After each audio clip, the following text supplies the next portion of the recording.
اقرأ باسم ربك الذي خلق خلق الإنسان من علق اقرأ وربك الأكرم الذي علم بالقلم علم الإنسان ما لم يعلم كلا إن الإنسان ليطغى أن رآه استغنى إن إلى ربك الرجعى أرأيت الذي ينهى عبدا إذا صلى أرأيت إن كان على الهدى أو أمر بالتقوى أرأيت إن كذب وتولى ألم يعلم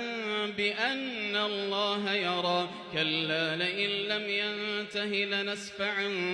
بالناصية ناصية كاذبة خاطئة فليدع ناديه سندع الزبانية كلا لا تطعه واسجد واقترب